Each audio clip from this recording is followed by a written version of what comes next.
Bien, hermanos, como se comentó inicialmente, el día de hoy iniciamos una nueva serie llamada Familias del Reino.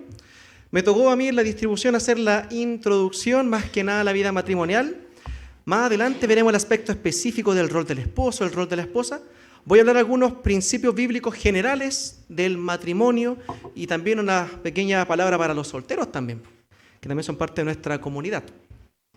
Bien, hermanos, vamos a Génesis. Génesis 2. Por cierto, voy a leer la NBI, a ver si Noelia nos ayuda poniéndola en pantalla. Así que si usted ve alguna diferencia, sepa que es otra versión. Pero igual se va a entender si es que tiene la Reina Valera 60. Vamos a hablar, hermanos, el día de hoy, cómo disfrutar de Dios, cómo glorificar a Dios mediante el matrimonio, consagrando justamente nuestra vida matrimonial. Vamos a Génesis 2, versículo 18 en adelante. Dice así la palabra del Señor. Luego Dios el Señor dijo: no es bueno que el hombre esté solo, voy a hacerle una ayuda adecuada. Entonces Dios el Señor formó de la tierra toda ave del cielo y todo animal del campo. Se los llevó al hombre para ver qué nombre les pondría. El hombre puso nombre a todos los seres vivos y con ese nombre se les conoce. Así que el hombre fue poniéndole nombre a todos los animales domésticos, a todas las aves del cielo y a todos los animales del campo. Sin embargo, no se encontró entre ellos la ayuda adecuada para el hombre. Entonces Dios el Señor hizo que el hombre cayera en un profundo sueño y, mientras éste dormía, le sacó una costilla y cerró la herida. De la costilla que le había quitado al hombre, Dios el Señor hizo una mujer y se la presentó al hombre, el cual exclamó: esta sí es hueso de mis huesos y carne de mi carne. Se llamará mujer, porque del hombre fue sacada. Por eso dejará el hombre a su padre y a su madre, se unirá a su mujer y los dos llegarán a ser uno solo. En este tiempo el hombre y la mujer estaban desnudos, pero no se avergonzaban. ¿Qué nos dice este gran texto? Y la primera pregunta que me gustaría que usted me acompañe en el día de hoy es: ¿qué dice este texto para nosotros en un sentido? Vamos primero a interpretar el texto. Luego vamos a ver qué podemos extraer para nuestra vida en el día de hoy. Si está con su Biblia en mano, me va a poder acompañar en lo que voy a ir comentando.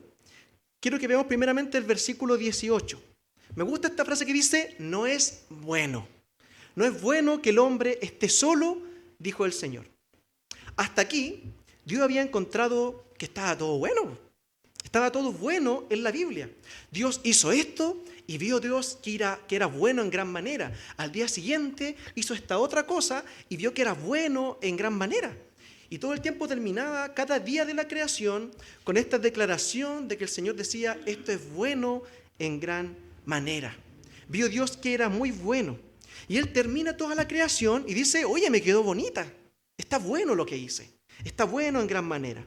Pero acá es la primera vez que Dios dice: esto no es bueno. Primera vez que lo dice el Señor. No es bueno que el ser humano esté solo. ¿Por qué? Porque Dios nos diseñó como seres comunitarios. Dios nos diseñó a su imagen y semejanza y entre todas las cosas justamente para poder ser comunidad.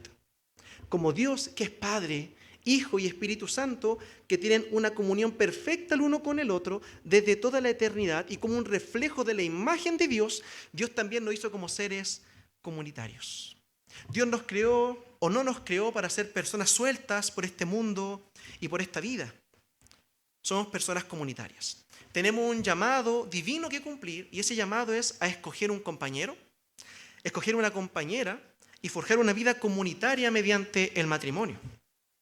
Aquellos que no se casan, ¿qué onda? ¿Qué pasa con ellos? ¿Están en desobediencia? ¿Los que son solteros? Algunos me miran así como: ¿qué pasa conmigo, pastor? Bueno, aquellos que no se casan son llamados igualmente a formar vidas comunitarias profundas, significativas, de amistad íntima con sus hermanos y hermanas en Cristo. La segunda parte del versículo 18 dice que Dios decide hacerle una ayuda idónea, diría la Reina Valera, ¿no es cierto? Acá dice una ayuda adecuada. Y la mujer es creada como Eser, que es la palabra que se traduce como ayuda. Y quiero que entendamos bien este concepto de Eser, porque no es el concepto occidental moderno chileno que usamos de ayudante, ¿no es cierto? Como un medio pollo, el que está ahí debajo, el que hace eso que yo puedo hacer, pero no quiero hacerlo. Entonces que lo haga ella. Entonces como una especie de ayudante en cierto sentido. O sea, el ayudante como que se entiende que en un sentido laboral está un poquito más abajo en la escala de jefatura, ¿no es cierto?, de liderazgo. Pero no ese es el concepto bíblico de ayuda. El concepto bíblico es rescatador o rescatadora. Eso significa Eser. Es alguien que tiene capacidades que yo no tengo. Es alguien que es capaz de hacer lo que yo no soy capaz de hacer. Que tiene una mirada distinta que yo jamás podría abarcar, aunque quisiera. En ese sentido, queridos, su esposa, mi esposa, es mi rescatadora. Sin ella, yo no estaría a salvo. En un sentido concreto del día a día, ya porque en el sentido espiritual de la salvación que Dios nos otorga, no me refiero a eso. Pero en muchos sentidos concretos del día a día y la vida diaria, es quien me salva. Sin ella, yo por ejemplo no vería con claridad mi pecado. Sin ella, yo no podría salir de mi narcisismo y de mi vida cómoda de hombre. Es ella la que me desafía en áreas que yo no estoy dispuesto a desafiarme a mí mismo. Entonces nos saca de nuestra comodidad. Y en ese sentido, su esposa es su rescatadora. De hecho, la Biblia usa esta misma palabra para describir a Dios en el Salmo 46, cuando dice que el Señor es nuestro pronto auxilio. O sea, el Señor dice que Jehová es nuestro Eser. ¡Qué hermoso eso! O sea que Dios quiso concederles a cada una de ustedes mujeres que están acá, aquí presentes, Dios les concedió el mismo título que Él usa para sí mismo en su relación con su creación. Entonces ustedes son la Eser idónea. Entonces es importante que ustedes sepan que también son Eser, al igual que Jehová. Y reflejan el ser y el carácter de Dios. Porque cada una de ustedes fueron hechas a imagen y semejanza de Dios. Y no como la cultura patriarcal dice que el hombre fue hecho a imagen y semejanza de Dios y que la mujer fue hecha a imagen y semejanza del hombre. Eso no es bíblico, eso es herejía, eso no está en la Biblia. La palabra dice claramente que varón y mujer están hechos por igual a imagen y semejanza de Dios. Y usted, querida hermana, tiene un título glorioso. Usted es la rescatadora, la ayudadora. Sin cada una de ustedes, mujeres, esta iglesia estaría perdida. ¿Me siguen o no? Esta iglesia, de hecho, no habría sido ni plantada si no hubiera habido mujeres en esta congregación. Y esa es una verdad literal y concreta. Es cosa de escuchar un poco la historia de nuestra congregación. Justamente porque son parte de la iglesia. Atento al verso 21 y 22. Acá Dios lleva a cabo la primera ceremonia matrimonial de la historia. Es importante entender esto, porque no es la ceremonia de matrimonio como la que hacemos nosotros hoy en día. No es la ceremonia de matrimonio como las que hacemos una fiesta, qué sé yo, vamos de luna de miel y todo ese tema, sino que estamos en un contexto totalmente diferente. Estamos en el Oriente Medio, 1500 o 2000 años antes de Cristo. En ese contexto, una ceremonia de matrimonio consistía fundamentalmente en dos pasos. El primero, el novio o el padre del novio se ponía de acuerdo con el padre de la mujer con la cual quería casarse. Y él entregaba una dote. Ya, 8 camellos. Ya, 20 sacos de grano. Ya, 15 corderitos. ¿Cuánto vale usted? ¿Cuánto habrá ofrecido su padre por usted para poder casarse? Bueno, en el contexto antiguo, patriarcal del Oriente Medio, o sea, si usted lo mira con los ojos del siglo XXI y usted critica con los ojos del siglo XXI el siglo XX antes de Cristo, es no entender nada de historia. Es muy importante entender, hermanos, que estamos en otro contexto. Y en este contexto se realizaba de esta forma la ceremonia matrimonial. Y la segunda parte de la ceremonia es cuando el padre de la novia, entonces, generalmente en el contexto de una fiesta, él tomaba a su hija y se la entregaba y se la llevaba al novio. El padre la tomaba y se la llevaba al novio y se la entregaba. ¿Ok? Entonces, aquí Dios, de hecho, hace exactamente eso. Obviamente todo con música, con danza, con fiesta. ¿Y qué es lo que entrega Adán? La palabra dice que Adán entrega su costado. De hecho, varios comentaristas apuntan a ese hecho de que la palabra parece no ser costilla. De hecho, la palabra no es costilla en el original. Lo que pasa es que se intenta interpretar el texto, porque se sacó el costado de Adán y uno dice, claro, lo debe haber abierto, le hizo una operación, le sacó la costilla, le puso unos puntitos y lo dejó ahí con anestesia un rato. Uno lo interpreta, pero literalmente parece que no fue así, porque la palabra no es literalmente costilla, sino que es costado. O sea, Adán literalmente lo que hizo, o el Señor, fue sacarle un pedazo del tronco a Adán. Si me preguntaran a mí, yo creo que pagó una dote muy alta. No que Eva no lo mereciera, se lo merecía, pero era una dote alta. O sea, desde el inicio, lo que Adán debe hacer es entregar o dar una cuota importante de autosacrificio para poder ser un esposo. Miren, es interesante que incluso lo que Dios le quita a Adán no guarda ninguna relación con lo económico, no son frutos de la tierra que Adán trabajó, no es el ganado que Adán crió, no es el dinero que Adán obtuvo comerciando, nada de eso, sino que es un sacrificio personal. Adán tuvo que autosacrificarse, renunciar a una parte de sí para poder ser un esposo y poder tener una esposa. Entonces, Dios lo que hace, como padre de la novia, a continuación, le lleva a la novia a Adán. Y se la entrega igual que un padre le entrega hoy en día a su hija, al novio en el altar. Entonces tenemos estos dos elementos de una ceremonia matrimonial. Pero quiero que me acompañen en esto. Y es por esto que la Biblia dice que los esposos son cabezas de la esposa. No porque el esposo se sienta en el burger a tomar Coca-Cola y a exigir que todos le sirvan, el que habla más fuerte, el que golpea la mesa. Ese no es el concepto de cabeza, queridos hermanos. Ser cabeza es ser el primero en autosacrificarse. El primero en renunciar a sí mismo, a sus comodidades y a sus gustos. Para alegrar, para servir a su esposa. Para que ella pueda gozarse. Pero nosotros hemos mal utilizado y torcido, si me permiten decirlo, incluso de una manera diabólica, el concepto bíblico de cabeza en iglesias evangélicas. Y lo hemos transformado en un concepto patriarcal pagano, donde cabeza significa, ¡ay, el papito! Oye, no molesten al papito. No le digan nada al papito. No le tomen las cosas al papito. No se sienten en el sillón del papito porque él es el papá. Y el papá cuando se enoja, queda la escoba en la casa. Hay que respetar al papá. No toquen al papá, no le digan nada al papá. O sea, donde el hombre es una especie de figura omnipotente en la casa. Y nada de eso es el plan de Dios para la vida matrimonial. El concepto de cabeza, y eso sí lo voy a decir, esta iglesia está comprometida justamente con la enseñanza de la palabra y como Dios la reveló. Y si esposo, tú eres cabeza de tu esposa. Y si esposa cristiana, tú tienes que gozarte y alegrarte y agradecer que Dios puso una cabeza sobre ti. Y es tu marido. Pero primero entendamos bien que es cabeza. Eso sí.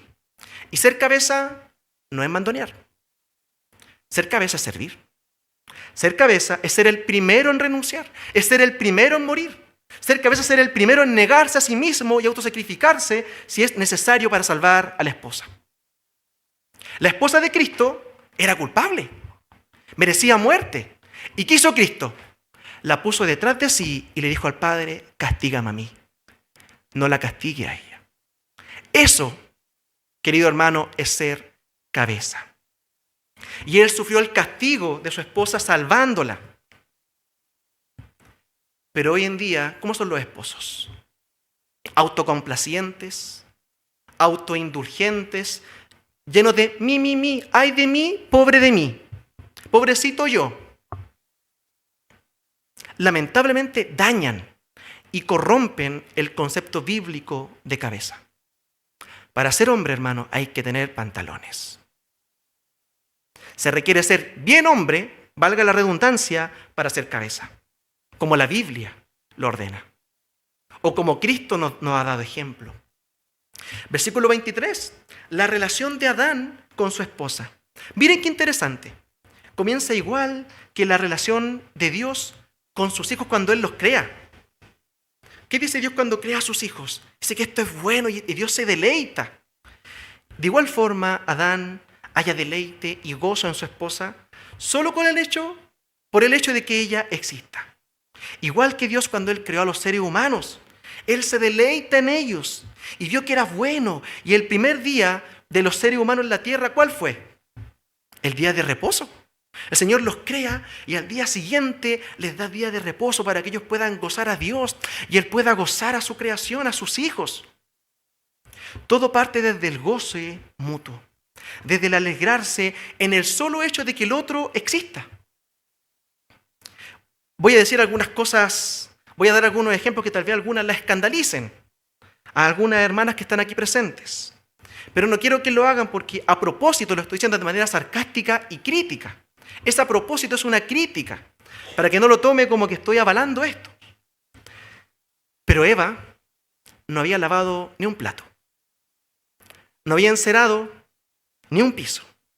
¿Me siguen o no?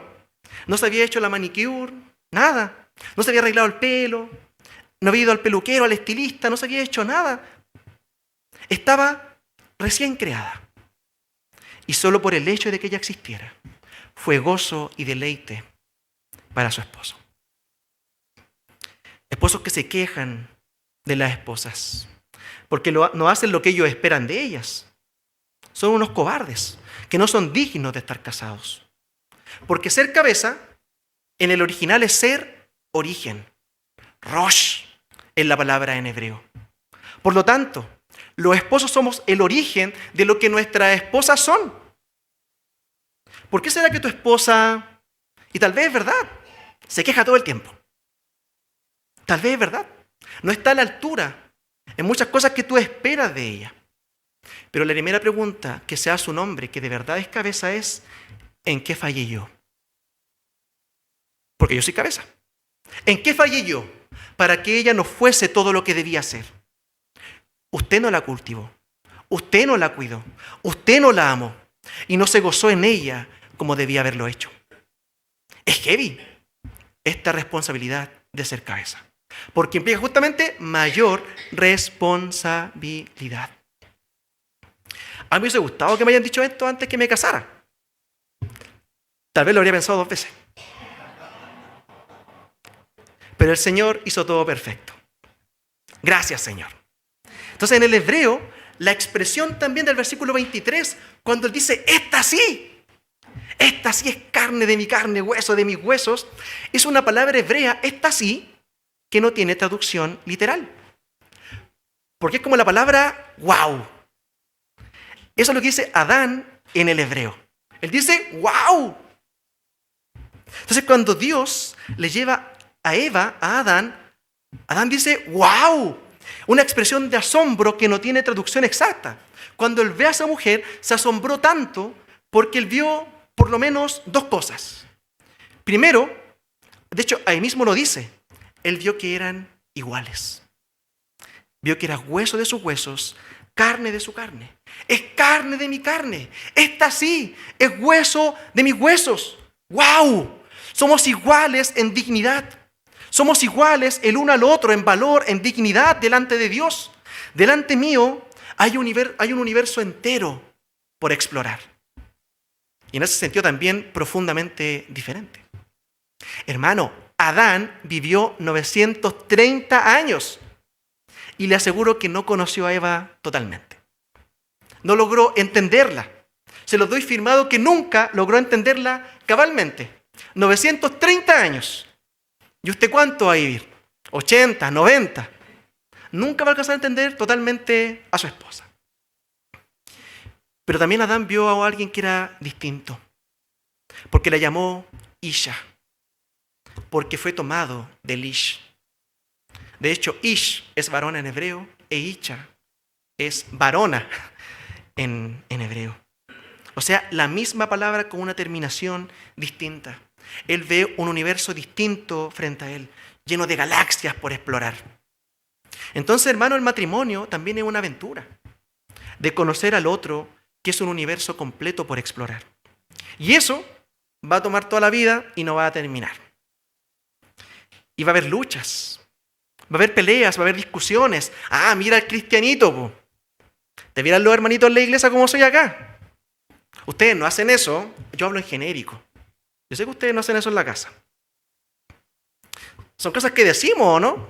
esposos, esposas, en momentos de tensión, momentos álgidos, pero después recordamos que somos uno. No somos iguales, pero ser uno significa cargarse el uno al otro. Versículo 24. Primera parte. La palabra dice que ellos abandonan y dejan atrás su vida pasada para comenzar una vida nueva. Deja a su padre y a su madre, ¿no es cierto? Y ese es el plan de Dios. Dejar a su padre y a su madre. Significa, quiero decir esto, que no solamente deberían salir de casa de sus padres idealmente. Yo sé que hay situaciones, circunstancias complejas, sobre todo económicas, que pueden hacer difícil hacer esto rápido. Si es el caso, pónganse un plazo, pero busquen salir de allí pronto. Porque un esposo y una esposa deben vivir literalmente saliendo de la casa de sus padres. Sin embargo, creo que el concepto es más profundo todavía. Tienen que abandonar la expectativa de que las cosas van a ser como eran cuando estaban en casa de papá o como eran en casa de mamá. Ay, es que mi mamá me hacía el pastel de papa de esta forma. Uy, qué error básico. No digan eso, hermanos. No digan esas cosas. Y algunas de ustedes, mujercitas, eran regalonas del papá. O son regalonas del papá. ¿Y qué quieren después? No, quieren que el esposo la regalonee igual. No, pues, es otra vida. Es otra vida. Es una nueva familia. Pero sobre todo, hermanos, ser uno significa cargar, dolerse, comprender. ¿Y saben qué? Sobre todo ser uno implica perdonarse. No es posible ser uno sin perdonarse. Imposible. Y versículo 25, finalmente tenemos esta idea de la intimidad. El matrimonio es el espacio de intimidad por excelencia. De hecho, el matrimonio es el núcleo fundamental, el núcleo más básico de lo que significa ser comunidad. Es la manera más íntima, más radical de lo que es ser comunidad. Porque ser comunidad es, como dice la palabra, tener una común unidad. Tener una común unidad. Y de hecho nosotros como iglesia tenemos comunidad. Tenemos una común unidad. Compartimos la fe, nos acompañamos, oramos los unos por los otros, nos preocupamos, oramos por el hermano, abrimos nuestro corazón, nos apoyamos, contamos lo que nos está pasando y somos una común unidad, ¿correcto? Pero la común unidad más completa, más íntima, más profunda es el matrimonio. Se comparte todo. Todo se comparte. La ducha, la cama, los olores, se comparte todo. Es la común unidad más profunda y más íntima, porque es un compartir total. Es la comunidad más compleja y más completa a la vez. Y miren esto, es donde mi esposa me conoce como yo soy en verdad. Yo no puedo venderle pomada a mi esposa. No puedo venderle pomada a ella. Ella sabe quién soy. Y ella tampoco puede venderme pomada a mí, porque yo sé cómo es. Es donde nos conocemos íntimamente. Pero miren lo potente y hermoso de esto. Pese a esto, no sentimos vergüenza de ser quienes somos. Intimidad. Adán, dice el texto, que no sentía vergüenza al estar frente a su esposa desnudo. Demostrar quién era delante de su esposa. Y a su esposa no le daba vergüenza ser quien ella era delante de él. Eso es intimidad real. Un espacio donde puedo ser quien realmente soy y aún así sentirme amado, aceptado. No tener vergüenza de ser quien soy. No querer impresionar. Interesante, ¿no?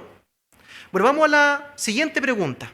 Ya vimos un poco el texto, pero vamos a ver nosotros algunas implicancias prácticas para nosotros el día de hoy que nos puede dar este texto. Y yo quiero levantar 4 reflexiones a partir de lo que leímos recién. La primera de ellas es sobre la felicidad matrimonial. El matrimonio, chiquillos, no consiste en ser felices. Primer mito que vamos a derribar. Regla número 1. Cualquiera de ustedes que quiera casarse, no se casen para ser felices. Porque el objetivo, la meta del matrimonio no es esa. La idea de que el matrimonio tiene que ver conmigo, con mi autorrealización personal, es no entender nada de lo que es el matrimonio a la luz de la Escritura. Porque la Biblia nos muestra claramente que Dios creó el mundo, la creación, el cosmos, para su gloria. Donde el mundo iba a reflejar su gloria y Él es el centro de todo. Y en el centro de esta creación Él puso el matrimonio para glorificarlo y para reflejarlo a Él. El matrimonio no se trata de mí y mi felicidad personal. El matrimonio se trata de Dios, su gloria y su fama en el mundo y en la historia. Dios creó el matrimonio para que dos personas, uniendo sus vidas, hombre y una mujer, pudiesen reflejar la gloria de Dios y extender los propósitos de Dios en el mundo y en la historia. Pero hemos crecido, la mayoría acá, hemos sido formados y nuestra conciencia ha sido forjada para esperar, ¿qué cosa? Que un paso importante para la felicidad personal es el matrimonio. Cuando me case, seré feliz. Eso es falso. Eso es Hollywood. Eso es Disney. Pero déjeme decir también que eso es mucho de la cultura evangélica chilensis. En nuestra cultura evangélica Disney.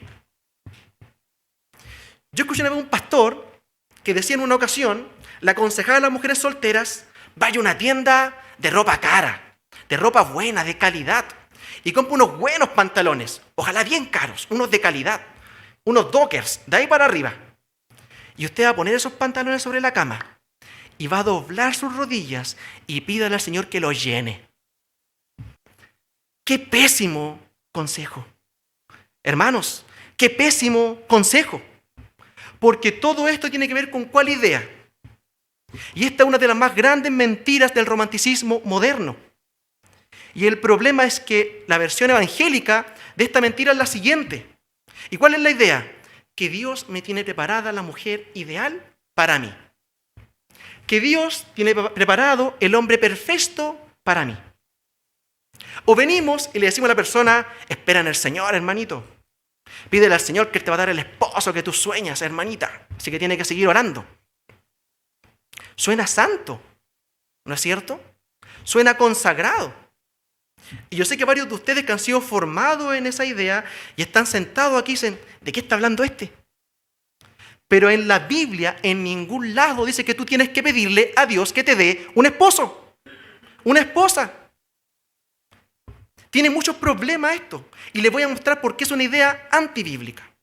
Primero, porque esta idea fortalece y profundiza en los corazones la visión de la cultura errada de que el matrimonio fue creado para mí, que se trata de mí y de mi felicidad personal. Esto de entrada es lo que está mal en nuestra cultura. Esto es lo que de entrada destruye los matrimonios. La gente que se casa en busca de felicidad personal ya partió equivocado su matrimonio. ¿Puede corregirlo? Puede corregirlo. Claro que puede. La gracia de Dios es mayor. Su misericordia es grande, pero tiene que corregirlo. Porque si no lo corrige, entonces va a llevar su matrimonio al fracaso. Entonces esta idea fortalece esta idea de que el matrimonio fue creado para mi felicidad personal, para mi reino personal. Dios tiene que prepararme la mujer. Yo oro, Señor, entrégame a la mujer ideal. Dios tiene que prepararme a ese hombre ideal, ese varón de Jehová que yo estoy buscando. Y el segundo problema es un tema teológico muy profundo y muy complejo. Una falla teológica profunda. Porque muchos hermanos confunden la soberanía de Dios con la responsabilidad humana. En la Biblia, ¿sabes qué? Es tu responsabilidad escoger bien a tu esposo. Es tu responsabilidad.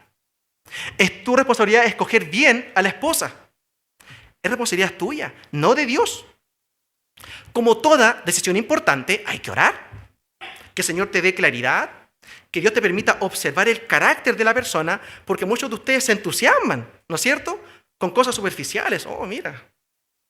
Y no hablo solamente de lo físico. Si tiene un buen trabajo, si gana plata, si canta bonito en la iglesia. Y nada de eso es lo que Dios nos pide para mirar el carácter de un hombre o de una mujer. Que todas esas cosas las puede hacer alguien pero no necesariamente implica que tiene una vida realmente consagrada al Señor. Puede que sí, no digo que no, pero puede que no también. Hay que conocerlo, hay que examinarlo, hay que buscar consejo bíblico. Entonces, ore para que Dios le dé claridad, pero la decisión es suya. ¿Hay que leer la palabra? Claro que sí. Escoger conforme a los parámetros de Dios. Un datito. No unáis en yugo desigual. La dejo ahí nomás. ¿Para qué? ¿Para qué meter el dedo en la llaga? Pero la palabra es clara y usted lo entiende, ¿no es cierto? No hay mucho que explicar ahí. Entonces, escoja bien. Es su responsabilidad, no de Dios. Dios es soberano, y Él guía nuestras decisiones. Claro que sí. Pero así como usted estudió una carrera, así como usted decidió después de haber hecho la PSU, haber hecho la PAES, así usted postuló una carrera y quedó en esa una decisión muy importante que fue suya. La del matrimonio, que es más importante, tanto más importante, también es suya. Pida dirección, pida claridad, pero tome usted la decisión. Porque si no, yo he visto mucha gente. ¿Qué es lo que hacen después? Pero si yo oré para que el Señor me mostrara la persona ideal. Y ese día, después de que oré, entré a la iglesia y estaba delante, tan lindo, dirigiendo con su bajo, con su barbita. Y yo dije, qué bello, un varón de Jehová consagrado, con la barba de Aarón hasta el borde de sus vestiduras. Y se impresionan y se casan y listo. Y se enamoran y todo bien, sin conocerse bien, sin tomar bien la decisión. ¿Y qué dicen? No, si Dios me lo mostró, Dios me lo dio. Y no se hacen responsables de su decisión. Y después el matrimonio resulta un fracaso, y eso es historia real. ¿Y qué hacen después? Le echan la culpa a Dios. ¿Es culpa de Dios? Si Él me lo dio, justo lloré y apareció el ceguita ahí. Después se portó mal en la casa. Pero no, pues, hermana, es usted quien escoge. Hermano, es usted quien escoge. Pida dirección, vaya a la palabra, pida consejo, pero la decisión es suya. Así que, escoja bien. Así que no caigamos en esto que es una forma bastante rebelde de achacarle a Dios nuestra responsabilidad de buscar un esposo, cuando en realidad es una responsabilidad personal de cada creyente.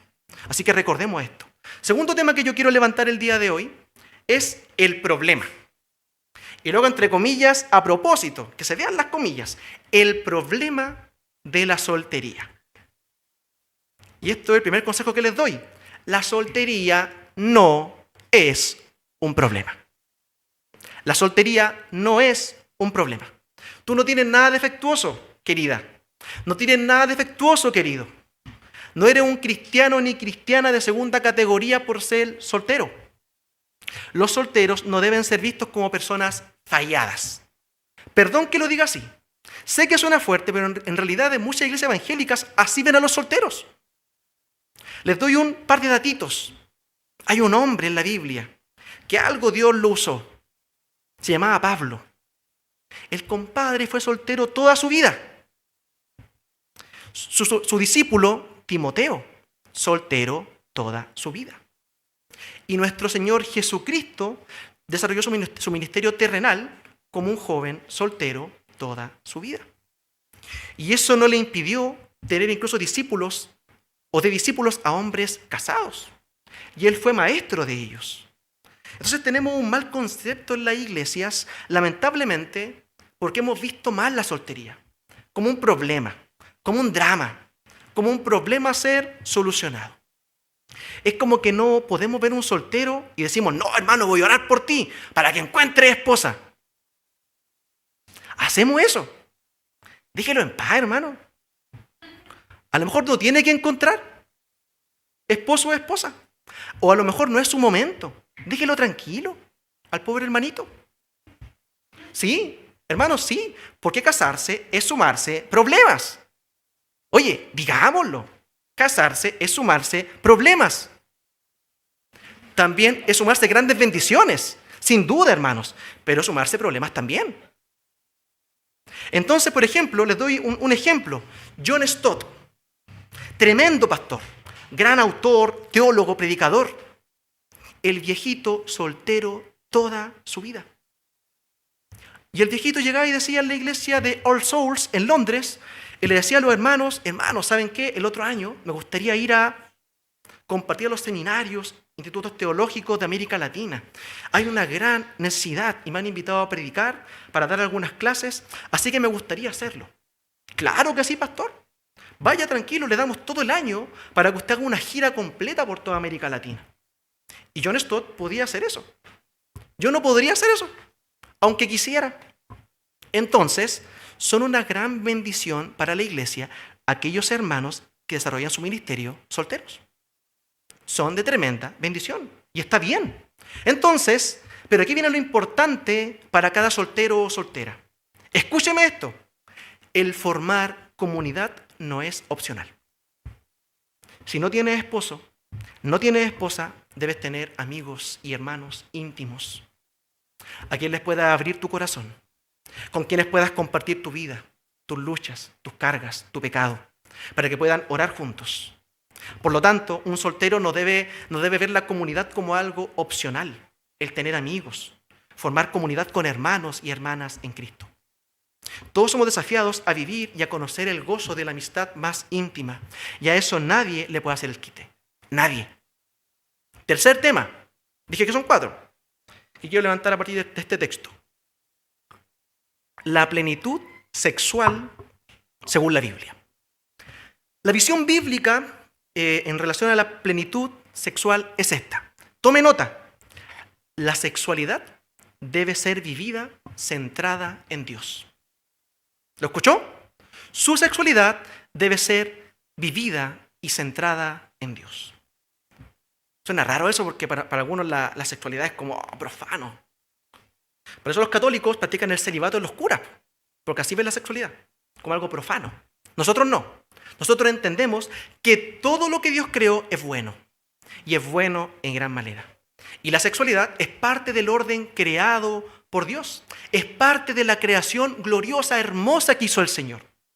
El problema de fondo de nuestra cultura es justamente ese. ¿Y qué es lo que la gente hoy en día cree de la sexualidad? Que es un tema mío. Que nadie se meta.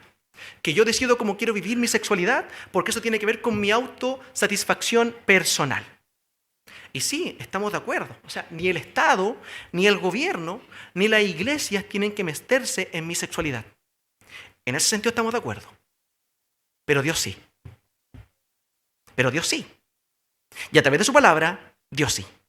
Él creó tu sexualidad. ¿Y sabes qué? La creó para que funcione de una determinada forma y no de otra.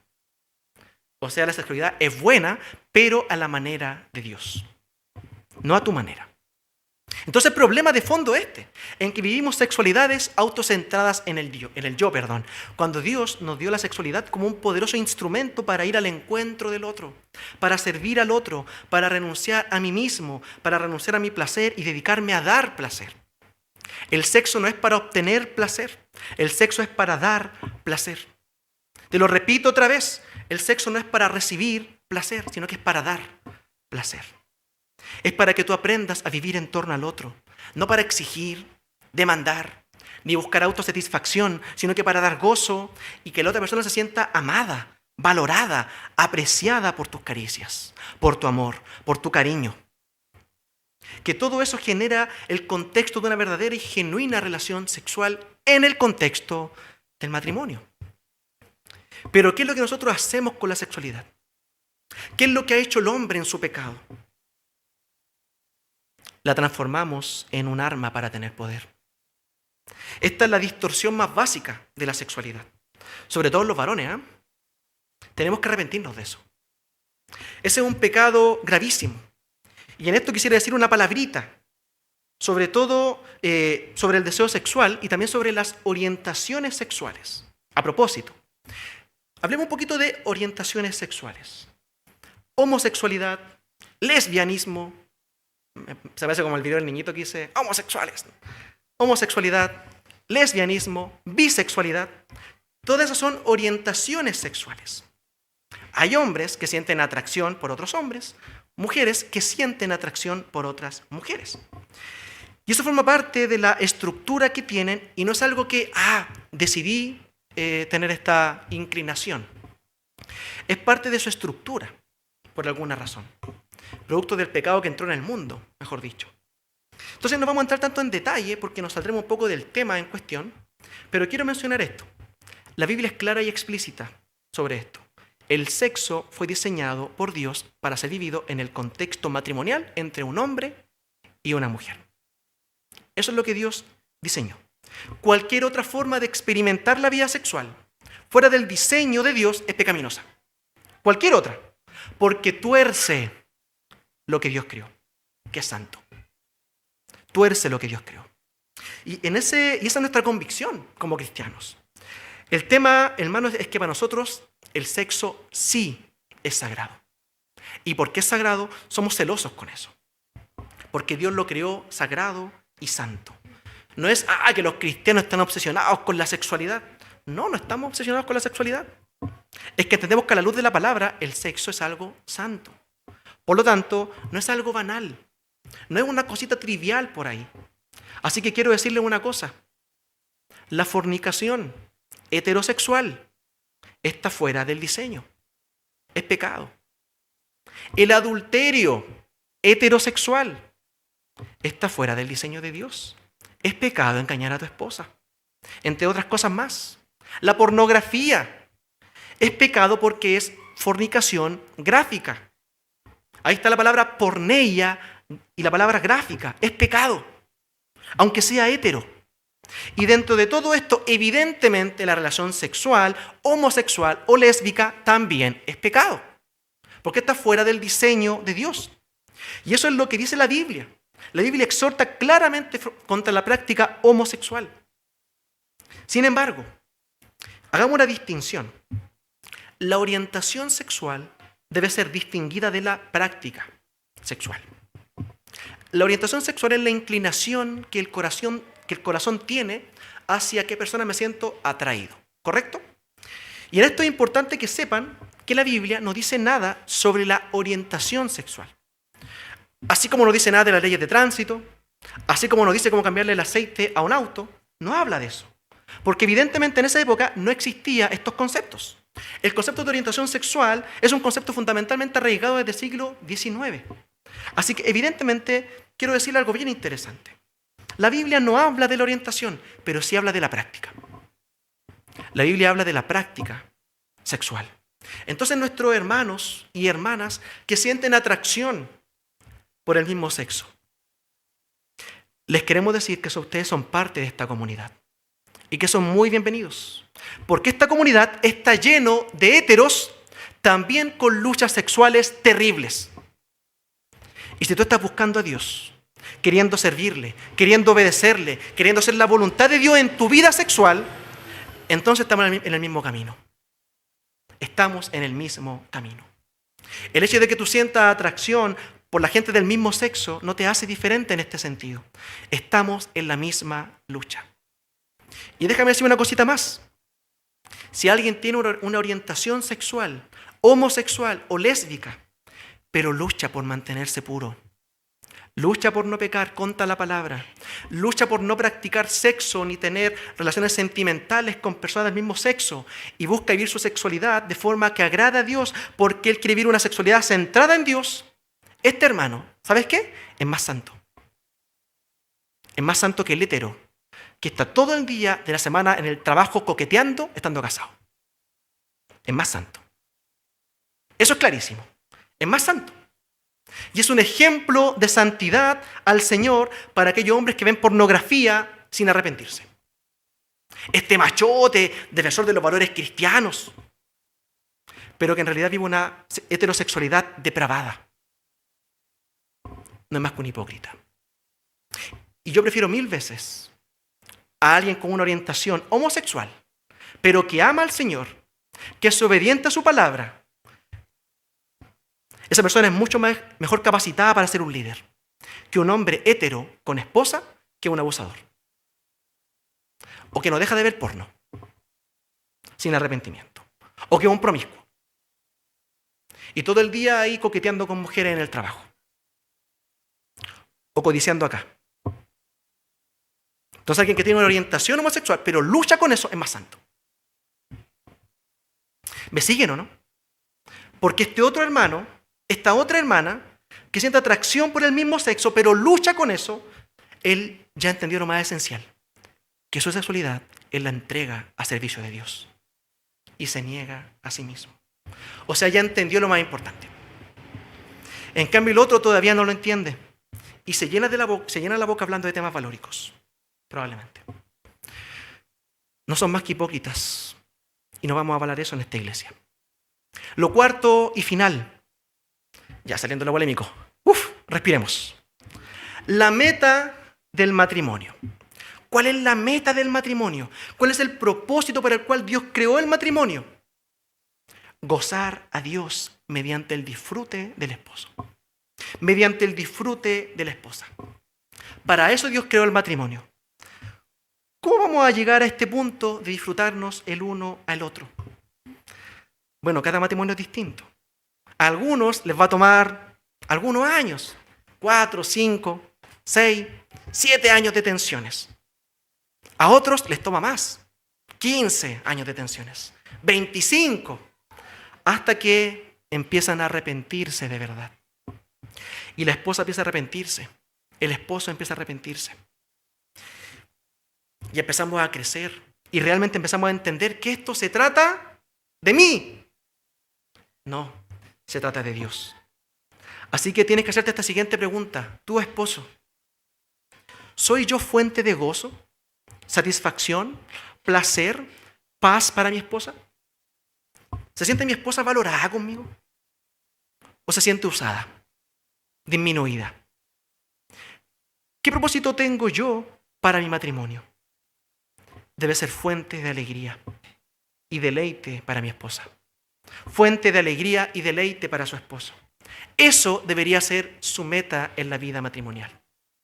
¿Y sabes qué? Después de la caída, después de que entró el pecado al mundo, hay que decirlo, el matrimonio es ayuda idónea, es ayuda mutua. ¿Sabes para qué? Sobre todo ¿para qué? Para ser santificados. Con este propósito tú estás casado, querido esposo, que estás aquí presente, para que mediante el matrimonio te parezcas más a Cristo. Con ese propósito tú estás casada, querida hermana, aquí presente, esposa. Dios te unió en matrimonio a tu marido para que a través de tu matrimonio tú te parezcas más a Cristo. Después de la caída, solo la gracia, el perdón, la compasión, la misericordia nos enseñan a deleitarnos el uno en el otro. Y tiene que haber perdón.